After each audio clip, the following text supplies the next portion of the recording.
Electrostatics में आप लोग को हम कूलम्ब्स लॉ बताए थे और कूलम्ब्स लॉ में आप लोग को हमने बहुत सारे न्यूमेरिकल सॉल्व किए थे। 2019 में आईआईटी में एक क्वेश्चन पूछा था, जैसे हमने आप लोग को बताए थे कि ट्रांसफर ऑफ चार्ज के विषय में। जैसे याद होगा आप लोग को, हमने बोले थे कि अगर हमारे पास एक कूलम या एक माइक्रो कूलम चार्ज है और अदर भी एक माइक्रो कूलम चार्ज है, उससे 0.3% चार्ज या 0.3% चार्ज ए से बी के तरफ ट्रांसफर होता है तो फोर्स के वैल्यू पे क्या इफेक्ट पड़ता है ये बताएं। हमने सिंपली आप लोग को क्लास में रखा चुके हैं कि अगर चार्ज का अमाउंट सेम होते हैं तो फोर्स का वैल्यू मैक्सिमम होता है, लेकिन अगर चार्ज का अमाउंट में वेरिएशन होते हैं, मान लीजिए एक बड़ा है दूसरा छोटा है, तो निश्चित वहां पे फोर्स का वैल्यू डिक्रीज करता है। तो एक क्वेश्चन है आईआईटी 2019 में पूछा है। देखिए क्वेश्चन कह क्या रहा है, सुनेंगे ध्यान से। आपके पास क्वेश्चन में है 2 point charges A and B having charges plus Q and minus Q respectively are placed at certain distance apart and force acting between them is F. If 25% charge of A is transferred to B, then force between the charge becomes, क्या होगा, दोनों charge के बीच का force. तो पहला चीज सोचना ये है कि क्वेश्चन कह क्या रहा है। जब आप क्वेश्चन को समझ जाते हैं उसके बाद आपको दूसरा स्टेप ध्यान में ये रखना है कि इस क्वेश्चन में किस फार्मूला का हम लोग यूज कर सकते हैं। ये दो पहलू को आप हमेशा याद रखेंगे किसी भी न्यूमेरिकल को सॉल्व करने में। तो न्यूमेरिकल आपसे कभी भी गलत नहीं हो सकता है। थोड़ा सा अगर लेक्चर स्लो होता है तो उसके पीछे सबसे बड़ा रीजन है ये बोर्ड थोड़ा दिक्कत करता है लिखने में, इसलिए किसी को थोड़ा सा भी परेशानी हो रहा है कि क्लास स्लो चल रहा है तो उसके पीछे बोर्ड का ही सबसे बड़ा कारण है। ध्यान में इस चीज को रखिएगा। अब देखिए इस क्वेश्चन को हम कैसे सॉल्व करते हैं। आपके पास दो चार्ज बॉडी है, एक बॉडी का नाम A है और दूसरा बॉडी का नाम B है। अगर हमारे पास दो चार्ज बॉडी है तब दिखाते हैं कि चार्ज का कैसे ट्रांसफर होता है। इस चीज को अभी आप समझिएगा। देखिए यहां पे एक बॉडी A है, ये भी एक बॉडी है, यहां पे भी है, ये A है मान लीजिए और ये B है। इसका चार्ज प्लस Q, इसका चार्ज माइनस Q। और आप जान रहे हैं कि दोनों का नेचर अपोजिट है, तो दोनों के बीच में फोर्स जो लगेगा वह ऑलवेज अट्रैक्टिव नेचर का फोर्स एक्ट करेगा। ये इधर फोर्स लगाएगा और ये भी इधर फोर्स एक्ट करवाएंगे, क्योंकि यहाँ पे चार्ज का नेचर अपोजिट है तो यहाँ पे फोर्स का डायरेक्शन अट्रैक्टिव होगा। डिस्टेंस नहीं दिया है और यहाँ पे न्यूमेरिकल वैल्यू भी फोर्स में नहीं दिया हुआ है, इसलिए आप डिस्टेंस मान लीजिएगा r। इसके बीच के डिस्टेंस को आप एजम्पशन करेंगे r। उसके बाद क्वेश्चन में कह रहा है 25%। ध्यान से देखिएगा 25% इधर से इधर चार्ज जा रहा है, 25%। तो 25% अगर चार्ज जा रहा है तो 25% किसका, A का, किसके तरफ, B के तरफ। तो 25% देख रहे हैं, एरो हमने दिखा दिए, किधर से किधर जा रहा है, A से B। 25% का मतलब हो गया 25/100 Q। इसको आप लिख सकते हैं Q/4। अब देखिए यहां तक क्लियर हो गया। तो सबसे पहले आप इसके मैग्नीट्यूड की बात करिएगा तो इसका मैग्नीट्यूड सिंपल होगा k q square by r square. अब देखिए ए से चार्ज 25% बी के तरफ जा रहा है, तो निश्चित है जहां से जाएगा वहां पे चार्ज का वैल्यू घटेगा और जहां पे पहुंचेगा वहां पे चार्ज का वैल्यू बढ़ेगा। तो समझना यह है ए पे क्या होगा चार्ज, ये मान लीजिए ए है, तो ए पे चार्ज पहले क्यू था, अब इससे क्यू बाय 4 निकल गया, क्यू माइनस क्यू बाय 4। यहां पे आपके पास माइनस क्यू है, इसमें जुट जाएगा क्यू बाय 4, तो यहां पे आपके पास अब नेट चार्ज हो जाएगा 3 बाय 4 और यहां पे भी नेट चार्ज हो जाएगा, एलसीएम 4 हो जाएगा, -4q plus q -3q bye 4। अब देखिए आपके पास ए और बी दोनों के पास अब चार्ज आ गया है। अब देखिए कैसे इसको हम सॉल्व करेंगे। जब हमारे पास दोनों बॉडी के पास चार्ज अपीयर हो गया तो हम फोर्स का वैल्यू आप लोग को बता रहे हैं अभी। तो सिंपल अब जो फोर्स होगा F बराबर फिर दोनों चार्ज का प्रोडक्ट, तो 3q बाय 4 माइनस मॉड में लेते हैं तो माइनस अब हमेशा के लिए खत्म हो जाएगा, इनटू बीच का सेपरेशन में कोई फर्क नहीं पड़ेगा, सेपरेशन हो गया इसका आर स्क्वायर। तो देखिए ध्यान से, अब इसको करते हैं हम लोग सॉल्व, इसका सीधा वैल्यू निकल जाएगा 16k2 square by r square, sorry 9 होगा, 9 बाय 16, अब k2 स्क्वायर आर स्क्वायर को हम लोग लिख सकते हैं f, इसका वैल्यू हो जाएगा 9 बाय 16 f। ऑप्शन जो भी हो आपका एक ही नंबर ऑप्शन होगा। तो इस तरह के क्वेश्चन को सॉल्व करने का यही तरीका है कि जितना भी परसेंटेज चार्ज का ट्रांसफर होगा आप उस चीज को ध्यान में रखिएगा कि गिवन चार्ज क्या है, कितने परसेंट चार्ज ट्रांसफर होते हैं, परसेंटेज को आप कन्वर्ट करके फिर जहां से निकलेगा वहां पे चार्ज माइनस होंगे और जहां पे पहुंचेगा वहां पे चार्ज का वैल्यू प्लस होगा। और इसी तरीका से आप लोग इस तरह के क्वेश्चन को सॉल्व करेंगे। फिर एक नेक्स्ट क्वेश्चन आता है, दिखा रहे हैं स्लिप के क्वेश्चन है, अच्छा क्वेश्चन है, वो भी आईटी में ही पूछा है, ओलंपियाड में भी पूछ चुका है। आप लोग को कुछ टेक्निक के साथ बनाना होगा, मैक्रो मिली ये सब जो भी टर्म रहेगा ये सब को धीरे धीरे ध्यान से हटाना होगा। जैसे देखिए एक क्वेश्चन है आप लोग के पास,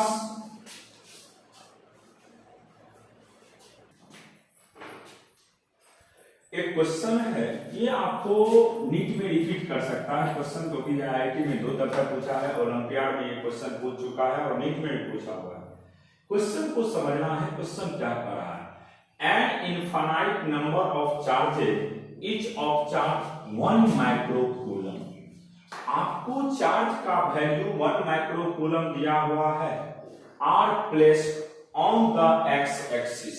वह जो चार्ज रखा हुआ है वह किस एक्सिस पे है, एक्स एक्सिस पे, विथ कोऑर्डिनेट। जैसे पहला जो पॉइंट पे चार्ज रखा है 1 मीटर पे, दूसरा 2 पे, तीसरा 4 पे, चौथा 8 पे, इस तरह से इंफिनिटी तक है। If A charge of 1 coulomb is kept at the origin, charge जो है वो आपका 1 कूलम है लेकिन वह कहां पे है, ओरिजिन पे। Then what is the net force acting on 1 coulomb charge. तो 1 कूलम चार्ज पे कितना फोर्स लगा है, ध्यान से समझिएगा। यहाँ पे अगर आपको मान लीजिए यूनिट नहीं देखना है, माइक्रो को भूलना है, अदरवाइज जो भी टर्म है उसको भूलना है, तो देखिए सभी में यहाँ पे 1000 जो है वह एक्स्ट्रा दिया हुआ है। 3 जीरो इसमें भी, 3 इसमें भी, 3 इसमें भी, 3 इसमें भी है, तो आप जीरो को हटा सकते हैं। इसका मतलब डिजिट में ये 9 आएगा, ये 12 आएगा, ये 24 आएगा, ये 36 आएगा। क्योंकि अगर कैलकुलेशन को कम करना होता है, कॉम्पिटिटिव एग्जाम है, कॉम्पिटिटिव एग्जाम में टाइम बहुत ही फैक्टर होता है, इसीलिए आप टाइम को बचाने के लिए आप कोशिश करेंगे कि कम से कम टाइम में क्वेश्चन सॉल्व हो, और इसीलिए हम लोग बहुत सारे चीज को छोड़ करके बनाते हैं। देखिए शॉर्टकट कैसे बनाया जाता है, आप पूरा लिख सकते हैं, डाटा तो बनना ही है, लेकिन शॉर्टकट भी आपको हम सिखाने का कोशिश कर रहे हैं। जैसे देखिए यहाँ पे आपके पास चार्ज जो दिया है वह है 1 कूलम, फिर उसके बाद यहाँ पे चार्ज है, यहाँ पे है, यहाँ पे है, यहाँ पे है। देखिए यहाँ पे चार्ज 1 माइक्रो कूलम, यहाँ पे भी 1 माइक्रो कूलम, यहाँ पे भी 1 माइक्रो कूलम, यहाँ पे भी 1 माइक्रो कूलम, ये दिया हुआ है चार्ज आपके पास। अब देखिए यहाँ पे x का वैल्यू 0 है, यहाँ पे x का वैल्यू 1 है, यहाँ पे x का वैल्यू 2 है, यहाँ पे x का वैल्यू 4 है, और यहाँ पे x का वैल्यू 8 है, dot dot up to infinity. देखिए ध्यान से, ये डिस्टेंस आपके पास हो गया 1, ये डिस्टेंस होगा आपके पास 2, ये डिस्टेंस होगा आपके पास 4, और लास्ट डिस्टेंस होगा आपके पास 8। इस तरह से आप इंफिनिटी तक जा सकते हैं। तो आप जानते हो फोर्स का वैल्यू कि Q1 Q2 बाय बीच के सेपरेशन का स्क्वायर। तो हम यहाँ पे दोनों चार्ज का ही वैल्यू 1 लेंगे, क्योंकि हम पहले ही बोल चुके हैं कि सभी में 1000 जो है, 3 जीरो जो है वह कॉमन है, इसीलिए हम हमेशा 1 लेकर के ही चलेंगे। देखिए ध्यान से कैसे क्वेश्चन को सॉल्व करते हैं हम लोग। तो सबसे पहले फोर्स की बात कर रहे हैं। देखिए फोर्स कैसे निकालेंगे, के को भूल जाइए या के रहने दीजिए, के का वैल्यू आपको ध्यान रखना है 9 या 10 टू द पावर 9, उससे कोई मतलब नहीं है। चलिए लिख देते हैं कि इसका भी वैल्यू 1, ये भी 1, बाय बीच का सेपरेशन तो 1 का स्क्वायर, फिर के इसका भी वैल्यू 1, बीच का सेपरेशन 2 का स्क्वायर, फिर के इसका भी 1, इसका भी वैल्यू 1, बीच का सेपरेशन 4 का स्क्वायर, फिर 1 1, बीच का सेपरेशन 8 का square, dot dot up to infinity. यहां से के कॉमन ले लीजिए। जब आप लोग के कॉमन लीजिएगा तो ये होगा 1 plus 1/4 plus 1/16 plus 1/64, dot dot up to infinity. समझना है ये किसका सम है, ये जीपी का इनफाइनाइट टर्म का सम है। तो जीपी के इनफाइनाइट टर्म का सम हमने आप लोग को रटा चुके हैं। ए के बदले 1 माइनस 1/r, ये एलसीएम 4 होगा, तो के 4/3। एलसीएम लीजिएगा, 4 में से 1 गया तो 3 बचेगा। के का वैल्यू आप 9 में 10 टू दी पावर 9 जानते हैं, लेकिन 10 टू दी पावर से हमें कोई मतलब नहीं, क्योंकि माइक्रो को हमने पहले ही खत्म कर चुके हैं। जब माइक्रो को आपने खत्म किया है तो याद रखिएगा के का वैल्यू 10 टू दी पावर 9 होता है, इसको ध्यान में नहीं रखना है। तो यहाँ पे के का वैल्यू आप जानते हैं 9 लिखिएगा, इंटू 4/9, 3 सॉरी 3 से 9 कट जाएगा तो ये 12 होगा। तो डिजिट में 12 हो गया और 3 जीरो रहेगा तो इतना 1000 हो गया। तो ध्यान में रखिएगा कि कैसे हम लोग क्वेश्चन को सॉल्व करते हैं। बहुत सारे डिजिट को आपको भूलना होगा। माइक्रो है, यूनिट से मतलब नहीं रखिएगा। के का वैल्यू 9 में 10 टू द पावर 9 है, उससे भी कोई मतलब नहीं रखिएगा और आप इजीली इसको सॉल्व कर सकते हैं। अगर मान लीजिए आप इसको लॉन्ग करना चाहते हैं, बड़ा कैलकुलेशन में लिखना चाहते हैं तो माइक्रो का यूज करते, के का वैल्यू 9 में 10 टू द पावर 9 यूज करते, उससे भी यही आता। लेकिन आप हमेशा कंपटीशन आपको फेस करना है, निकालना है, इसलिए आप कोशिश करेंगे कि कम से कम टाइम में न्यूमेरिकल आपका सॉल्व हो सके। अब देखिए फिर इसके बाद हम बात करते हैं, नेक्स्ट क्वेश्चन पे पहुंच रहे हैं, इक्विलिब्रियम की बात कर रहे हैं कि थर्ड चार्ज कैसे इक्विलिब्रियम में रहता है। ये बहुत ही अच्छा कॉन्सेप्ट है, इस कॉन्सेप्ट को समझना होगा।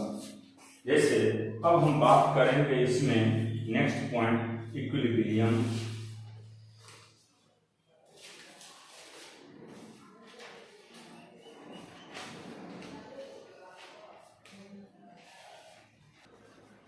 एक क्वेश्चन है, ये आपको ओलंपियाड में क्वेश्चन पूछा है, सुनेंगे ध्यान से। Two small object each with a net charge of +q exert a force of magnitude f on each other. We replace one of object with another whose net charge +4q. When move the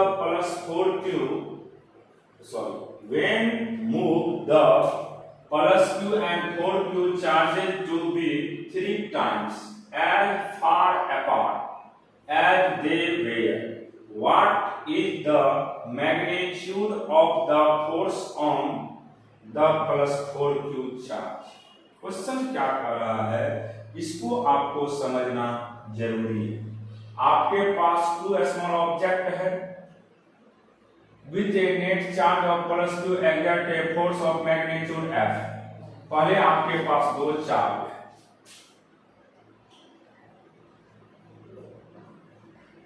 एक charge यहां पे है, एक charge यहां पे है। ये मान लीजिए q है, +q, ये भी +q। बीच का डिस्टेंस r मान लेते हैं, r मान लिए। अब इसके बीच का फोर्स का वैल्यू है कि दोनों चार्ज का प्रोडक्ट बाय बीच का सेपरेशन का स्क्वायर। फिर कह रहा है कि एक चार्ज को रिप्लेस कर दिया है 4q से और वहां पे उसको मूव भी कराया जा रहा है 3 टाइम्स। देखिए अगेन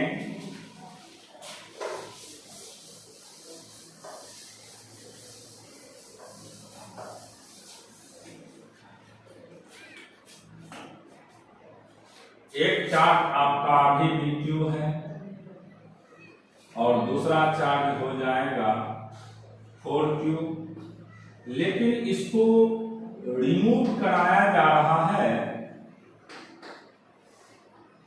3r से, 3 टाइम्स। अब देखिए यहां पे आप क्या कर सकते हो। फिर मान लीजिए फोर्स F' हो गया कि 4q² और 9r²। 3 का स्क्वायर 9, शॉर्टकट सिखा रहे हैं, तो 4kq², 9 × r²। तो यहां से F' का वैल्यू हो जाएगा 4/9f। तो ये आपका 4/9f आंसर डी हो जाएगा। तो जब भी ऐसा क्वेश्चन हो सबसे पहले देखना है कि मेरे पास क्वेश्चन में क्या क्या है।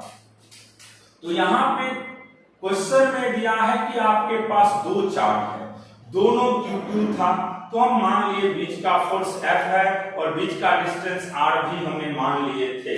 तो F का वैल्यू हो जाता KQ² फिर कह रहा था क्वेश्चन में कि एक चार्ज जो Q है उसको रिप्लेस कर दिया जाता है 4Q से, और पहले जो भी सेपरेशन था उस सेपरेशन में 3 टाइम्स इंक्रीमेंट कर दिया जाता है। तो पहले R है तो अब हो जाता ये 3R, और उसके बाद हमने इस क्वेश्चन को जब सॉल्व किए तो वैल्यू आपको निकल गया है। तो ये क्वेश्चन ओलंपियाड में पूछा हुआ है। अब इसके बाद आप लोग को अब हम नए कॉन्सेप्ट के तरफ बढ़ाने का काम करेंगे। नया कॉन्सेप्ट क्या है देखिएगा यहाँ पे कैसे हम क्वेश्चन को लिखते हैं। नेक्स्ट कॉन्सेप्ट है जो कि बहुत बहुत इंपॉर्टेंट है। देखिए, थर्ड चार्ज इन इक्विलिब्रियम। आपसे क्वेश्चन पूछा जाएगा कि थर्ड चार्ज को इक्विलिब्रियम में रखना है। जैसे हमारे पास दो चार्ज है, दोनों प्लस है, हो सकता है दोनों माइनस हो सकता है एक प्लस हो और दूसरा माइनस हो। तो तीसरा चार्ज को उसी लाइन पे कहां रखा जाए ताकि तीसरा चार्ज इक्विलिब्रियम में रहे, ये क्वेश्चन करता है। आईआईटी में पूछा है, नीट में पूछा है, तो ध्यान से सुनेंगे। अगर जब भी ऐसा क्वेश्चन हो, बाद में हम एक शॉर्टकट ट्रिक भी समझाएंगे, लेकिन पहला पॉइंट याद ये रखना है कि अगर चार्ज का नेचर सिमिलर होता है तो थर्ड चार्ज को हम हमेशा दोनों चार्ज के इनसाइड में रखेंगे। दूसरा पॉइंट, अगर चार्ज का नेचर अपोजिट होगा तो थर्ड चार्ज हमेशा आउटसाइड होगा दोनों पॉइंट चार्ज से।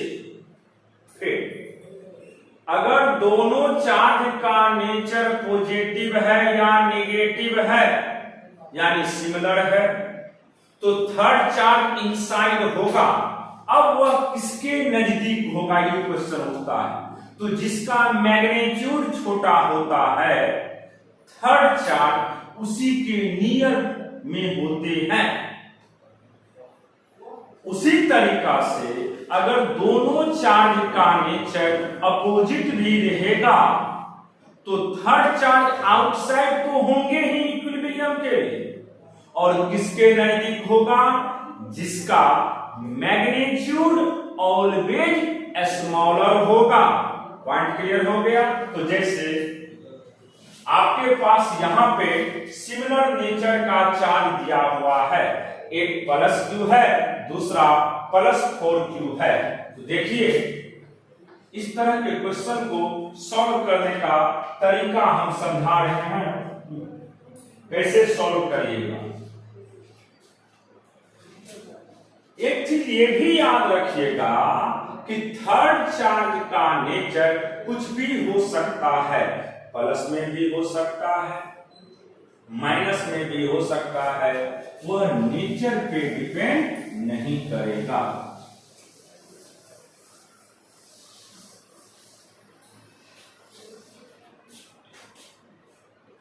जैसे इसको सॉल्व करने का तरीका समझिए।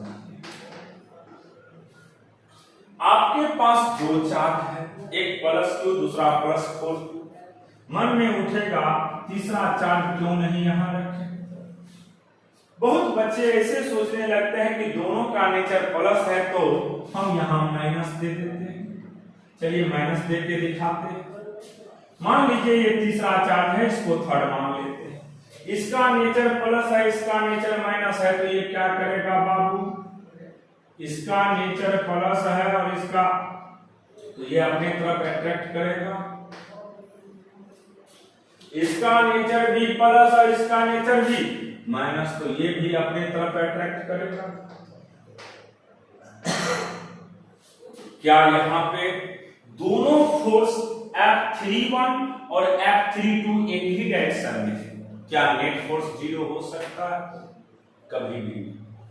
इसका मतलब ये हुआ कि थर्ड चार्ज कभी भी इनसाइड में नहीं हो सकता है। तो थर्ड चार्ज मान लीजिए हम यहां देते हैं, तो इतना क्लियर हो गया कि थर्ड चार्ज ऑलवेज इनसाइड होगा। कब? जब दोनों चार्ज का नेचर सिमिलर होता है। अब क्वेश्चन आपके मन में ये डेवलप करेगा कि क्या थर्ड चार्ज किसके नियर होंगे? तो ध्यान देने की बात है, जैसे मान लीजिए किसी का चार्ज का मैग्नीट्यूड बड़ा है तो फोर्स भी दूर तक लगे, तो इसका मतलब है जिसका चार्ज का मैग्नीट्यूड छोटा है उसी के नजदीक में थर्ड चार्ज रख सकते हैं, और थर्ड चार्ज का नेचर कुछ भी हो सकता है। तो यहाँ पे लगा दीजिए, यहाँ पे हम रख देते हैं थर्ड चार्ज।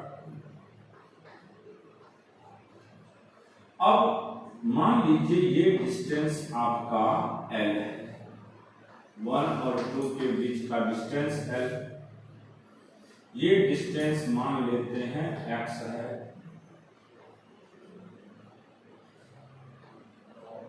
अब देखिए इसका, इस पे फोर्स इधर लगेगा F31 और इस पे फोर्स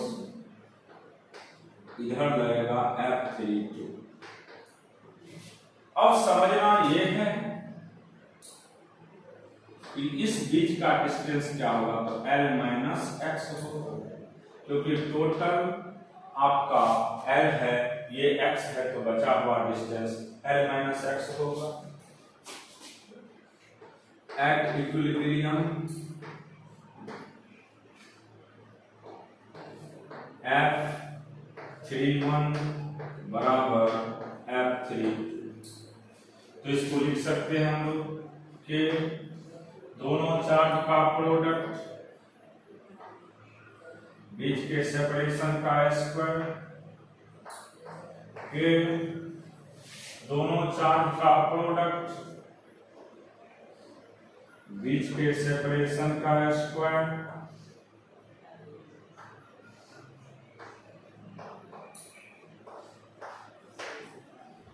ये। अब देखिए L माइनस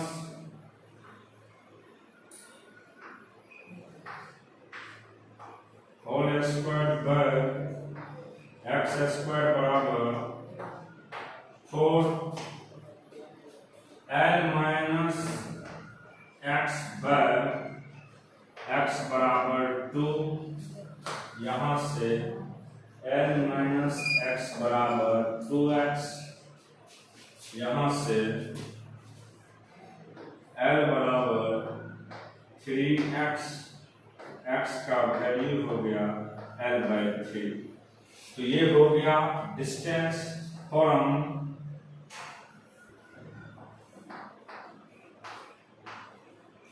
स्मॉल q, और कैपिटल Q से कहेगा तो याद रखिएगा L माइनस एक्स कर दीजिएगा, ये हो जाएगा फ्रॉम 4। ये तो हो गया प्रोसेस से बनाने का तरीका। अगर कुछ भी पता नहीं हो तो प्रोसेस से आप इस तरह से सॉल्व कर सकते हैं, लेकिन अब आप लोग को शॉर्टकट समझना है कि दोनों चार्ज का नेचर अगर सिमिलर है तो थर्ड चार्ज को कहां रखते हैं?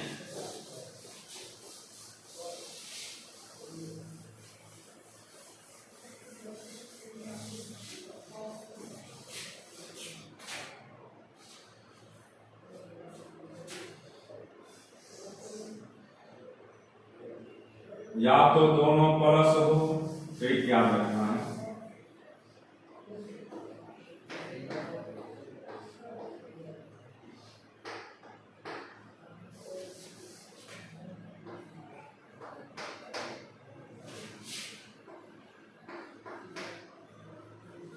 प्लस क्यू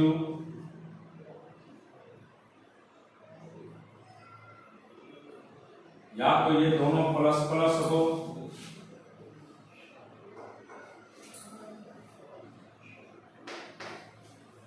या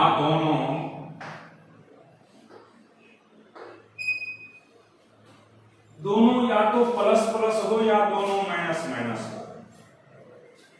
अब मान लीजिए यहां पे कोई चार्ज है Q1 और Q1 जो है स्मॉलर चार्ज है, मान लीजिए यहां पे कोई चार्ज थर्ड चार्ज है, कहीं पे भी हो सकता है थर्ड चार्ज, थर्ड चार्ज कहीं पे इनसाइड है, क्योंकि दोनों चार्ज का नेचर सिमिलर है। देखिए इसको समझा रहे हैं हम। Q1 स्मॉलर चार्ज है, Q1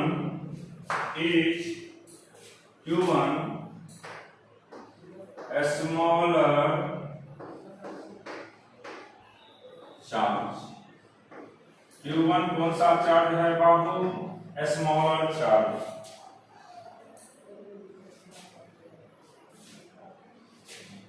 तो आपसे पूछा जा रहा है डिस्टेंस, तो देखते हैं क्वेश्चन को सॉल्व करने का वे समाधान है।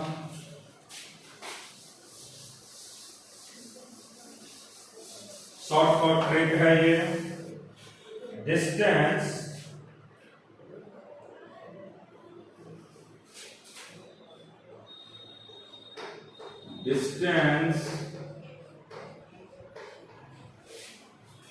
from a smaller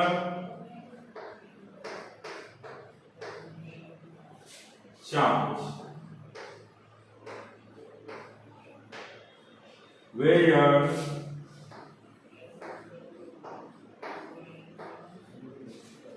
third charge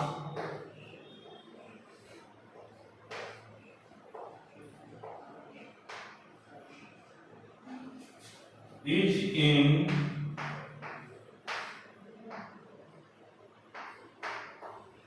equilibrium.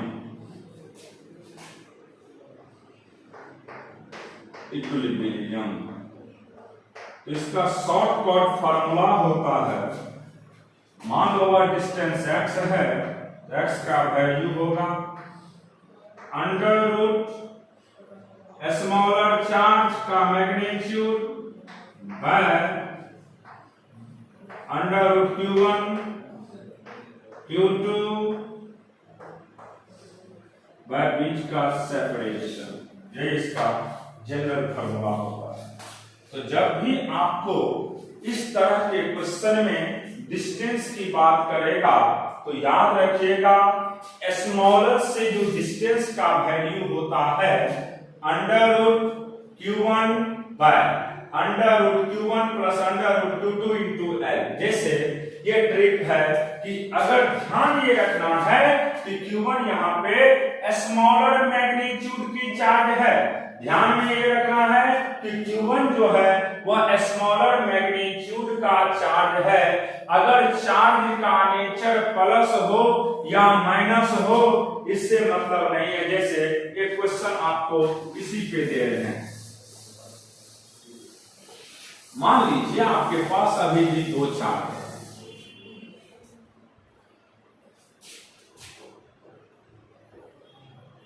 ये एक मान लो Q है और दूसरा यहां पे -9Q। तो थर्ड चार्ज ये बीच का डिस्टेंस आपके पास L है। तो थर्ड चार्ज कहां होगा? आउटसाइड होगा, यहां पे होगा। इसका नेचर आप कुछ भी रख सकते हैं। ये 1 है, ये 2 है, इसको 3 नाम दे दीजिए। अब 1 इसके चलते रिपल्सन होगा, F31 ये भी अट्रैक्ट करेगा, F32 ये मान लो बीच का डिस्टेंस। अब आपके पास x है, तो यहां से आप निकाल सकते हैं इस आधार से at equilibrium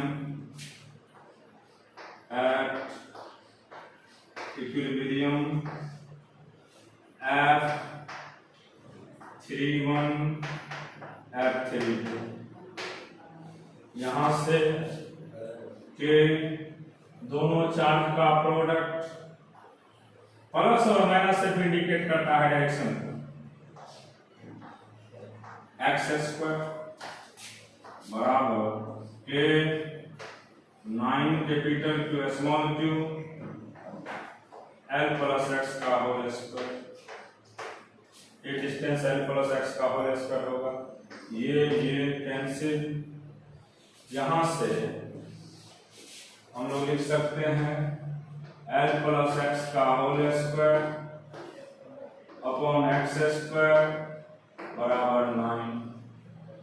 L plus x by L बराबर 3, तो ये एल प्लस एक्स बराबर 3l, तो यहां से x का वैल्यू होगा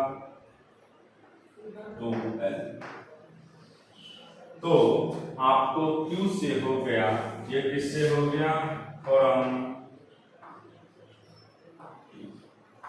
और इससे पूछेगा तो इससे कितना हो जाएगा 3l। कितना हो जाएगा 3l। तो इस तरह के क्वेश्चन आप देखते हैं क्या ये टेक्निक पे बैठता है, समझा रहे हैं, इसको देखिए ध्यान से।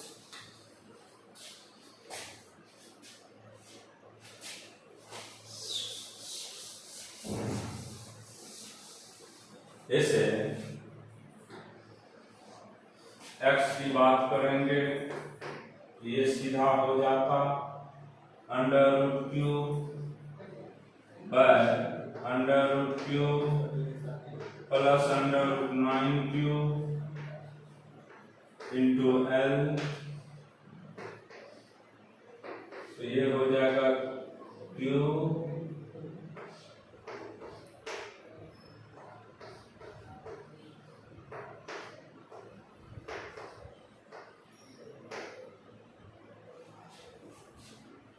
जो कॉमन तो L है, 9 करते हैं इसको,